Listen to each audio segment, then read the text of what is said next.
So problem with the current system. In traditional theory, the 7 modes, Ionian, Dorian, etc., are defined in relation to the major scale. So basically what we say is we try to say we make the major scale. We'll talk about that later with the formula that we use a priori. We just kind of accept it. So we're going to go ahead and do that. We're going to accept that that's the formula.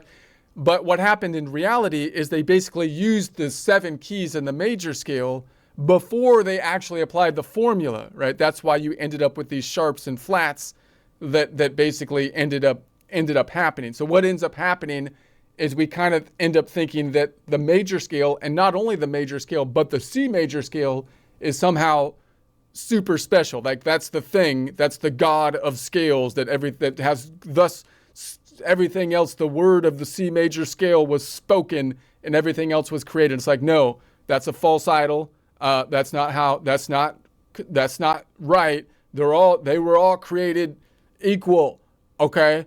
I don't know where I'm going with that. It was a little weird, but Dorian is made 2 of C. So if I look at the same set of notes in the key of C, removing all the sharps and flats, C through G, if I just start on the second one, I call that the Dorian. That now is the Dorian. That's what they do. The problem is that you have to renumber it then. If I think about myself in Dorian, I have to think about what was the 2 as now being the 1 of the Dorian scale. So now what I've done then is created one set of notes, which I could assign one numbering system to, and have now given it 7 different numbering systems and acting like I'm in 7 different scales. That you see how that's going to multiply the problem and burden of memorizing all the keys on the guitar. One other thing I want to be pointing out on this before I get too into detail, that we could understand these modes as a scale, meaning like if I have all of the notes in the key of C, then if I look at the Dorian, I think of it as all of the same notes, but I start on the 2nd degree and make it the 1st, basically.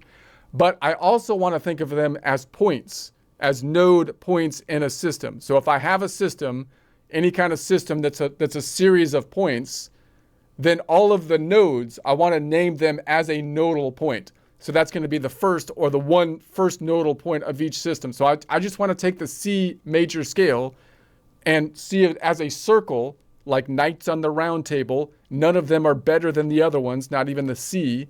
Major's not better than anyone else. And then just name all the knights on the round table as equals, right? They're all equals node points. That's what we're doing here. When I look at this fretboard, I want to see all of these notes as knights on the round table. They're all honorable. They're all equal. That's why they got the round table. And they're points on the round table. They're all points in the node system. They're nodes in the system, and they're all equal nodes in the node system, which I'm going to give them all a name within the node system, which happens to have a hierarchy of numbers, because you could say 1 is better than 7 or whatever. But in theory, they're all the same in degree, right? Which instead of renaming all the knights, every time a knight at the round table talks, right? Sir Lancelot is talking, now he's number 1 when he was number 2. And now King Arthur is talking, now he's number 1. And now the other guy's talking, who else is Kay is talking. Now Kay was number 7, but now he's number 1 because he's the one standing up at the table. No, he's still Kay. I'm not changing his name to number 1. He's still number 7, Kay. And that's fine because 7 isn't worse than 1. He's just a node in the system of the round tables, right? So when we think of the modes, I'm saying node versus mode because node is what we often think about from a system standpoint, and modes are the names that I'm going to be applying to the nodes in my analogy here. So that's going to be the idea. All right. So, but in G major, Dorian becomes, all right, so this means modes have no fixed identity, only rotating relationships. So you see the problem with the knights on the round table. I have to memorize 7 names for each knight of the round table every time someone different talks, even though they have the same name. That's not the way to do it. They should keep their same name. So learners must rederive the meaning of each mode in every key. So that means, of course, that we have to think of you're thinking that normally what happens is people think that they have to memorize 7 modes. So if you multiply that out, that means that there's 12 keys. I'd have to memorize 12 keys times 7 to memorize all of the different scales.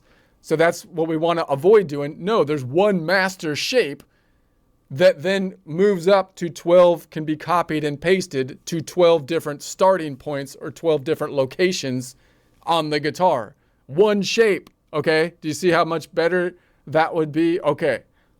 Now, again, I just want to point out that whenever someone points something like this out, what people will start to do is say, well, he's a wonky, like, must be a wonky jazzy blues guy or something that's doing something like weird. He's doing some weird out of the box. He's probably on drugs or something like that. It's like, no, like, because the easy way would be just to do the major and minor scale and then just ignore modes altogether. It's not even a thing I want to even deal with. That's like wonky stuff for music majors and masters or something. It's like, that's wrong, okay?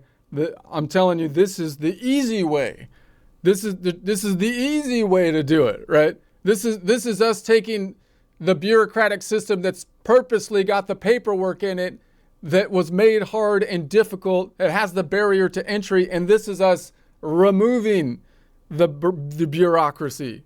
The bureaucracy is not the other way around. Right? It's not like we're making it more wonky. No, we're making it less. We're making it less wonky. This is making it less wonky. This is streamlining the system. Okay, so let's just think about the modes. We'll get into like the mode creation later, but we start with the Ionian. Now again, these mode names are confusing because they have the Latin names, and because we kind of renamed the major mode, the major and minor, the core modes that we use. The Ionian's the major scale and the Aeolian's the minor. So now we have to kind of learn these Latin names. That becomes a problem. But if you have the numbering system, you don't really need that too much. And we'll give a letter abbreviation so that you can indicate them clearly as well. But just note that another name for the major scale is the Ionian mode. So you're going to sound wonky saying it. You're like, what am I, a Greek scholar or something here? I got to say Ionian mode instead of the major scale. Yeah, that's kind of an issue, the naming convention. But when we think about the major scale, think about the problems with that naming convention. It acts like the major scale is somehow, once again, the idol of all the other scales, as though it's different, as though everything else is derived from it. You can derive the other modes from it, but you can also derive the major scale or Ionian mode from all the other modes. There's nothing other than cultural significance that differentiates, that it's more like a pattern that's all together through all the modes. All the modes are woven together, kind of like what are those tactile patterns that, you know, they all repeat, right? They're all combined together. Okay, so then we have the Dorian mode. Now this one isn't used as much, but people do still use it a lot. It's just basically the same notes as the major scale, but we make the second note the tonic. That's all you're doing, and it sounds more minor-y. We'll get to the questions on, we'll get to more about the feel and when you would use each mode later. But basically, it's got more of a minor, it's a minor mode because it has a minor third. We'll talk about that later. And then you've got the Phrygian, which people don't use as much because it's a little more tension-y sounding. It's got a flat second in it, but it's another minor mode. And then we go back to the major modes, noting that if you memorize how this normally works, people usually learn the major scale, and then they learn how to build a chord, and the 1, 4, 5 happen to be major chords. Why are they major chords? It's because they're major modes, and those modes are major modes because they happen to have a third in it, which is a major third versus a minor third. So we'll learn that more later. But notice that when you go from the 1, 4, 5 of a song, you don't really, again, people say it's easier to say it's going to be, I'm going from a major chord to a major 4 to a major 5. But again, that's not exactly what you're doing. Usually, you know, you'd be playing the same notes, but you want to be thinking of it, I'm going from the 1 to the 4 to the 5 chord. They're different chords that happen to have the same 3 first notes of chord construction.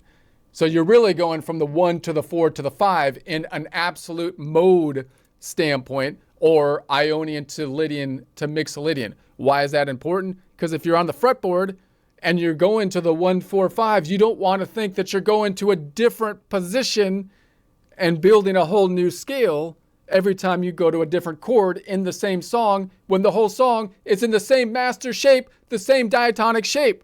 It's all the same. Okay, so what we want to do is say, no, they're not. It's not the 1, 4, 5 aren't all major chords. That's harder to think about, not easier. That's actually causing a roadblock in the future. It's making you think that you're shifting the shape up as you're playing in the same diatonic key, and you're not shifting the shape up. You're playing in a different part of the shape.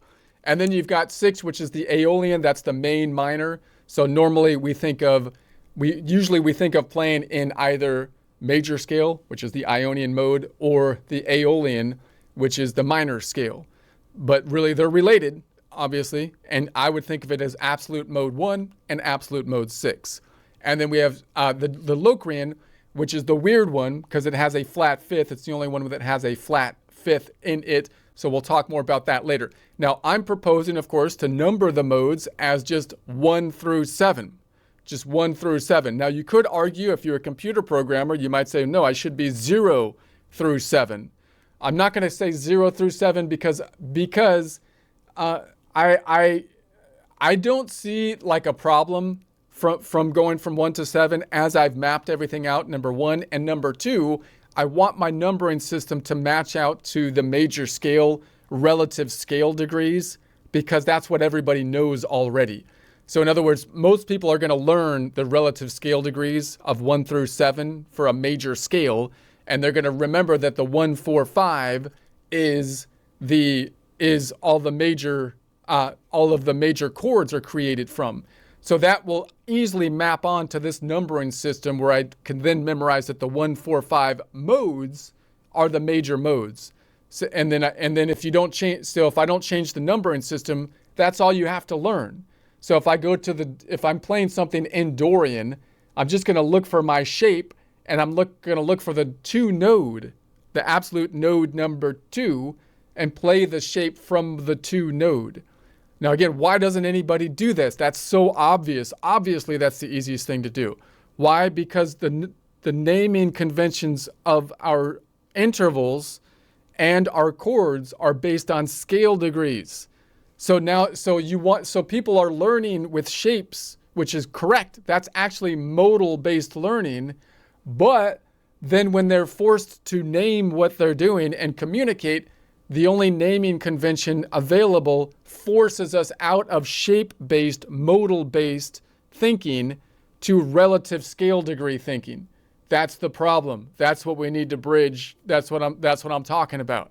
Okay, so these mode numbers are fixed and universal, never change no matter what pitch you're in. That's what we're looking for. Just like we number 12 chromatic notes, 1 through 12, we number 7 diatonic modes. So my proposal here is when I go to Dorian, I don't make that number 1. If Knight K is talking on the round table, I don't suddenly call K like he's Lancelot or he's now King Arthur. K's King Arthur now because he stood up and is talking. No, he's still K. He's just equal to King Arthur, even though he's got a different name.